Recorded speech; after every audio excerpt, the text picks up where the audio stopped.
Hi, good evening. Thanks for clicking on to the Monday edition of Hogan's US Outlook. It was a record-breaking Mother's Day weekend across the southeastern half of the country. Temperatures started off hot in the southwest. As we progressed through the weekend, it shifted eastwards, and Columbia, South Carolina, reached a record high of 98 degrees yesterday.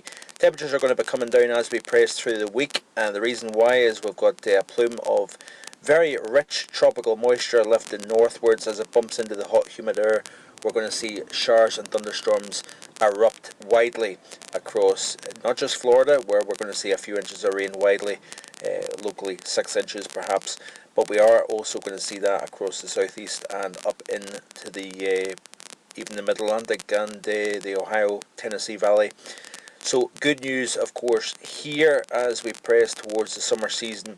And it is also good news, of course, because we've got a drought still in place, but that will very quickly be erased, I think, across Florida in particular, because we are looking at a fairly soggy pattern as we press through the middle and latter half of May overall. Of course, the worst of the drought area, central and southern plain states, westwards towards the Four Corners, and into the southwest of Arizona, southeast California. And it does even look as if we are going to see some heavy rainfall across at least the southern plain states. Not so much across southern California, unfortunately, but we can't have it always, can we? So you can see here the GFS precipitation over the next several days here. You can see here the map lighten up across Florida, across Lincoln, the areas of drought, of course, right here. Looks as if we are going to see some pretty decent wet weather. Unfortunately, it's missing this region here, which in a sense you would expect to see at this time of the year.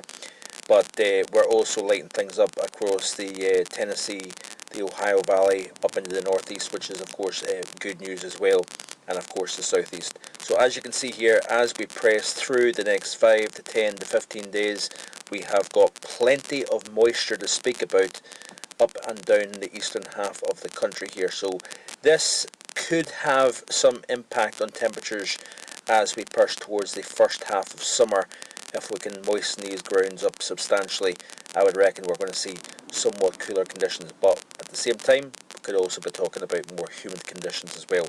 That's it for today. Thanks for watching. Hope you have a great evening. Back in the next few days with more. Do check out the written post for more. Bye bye.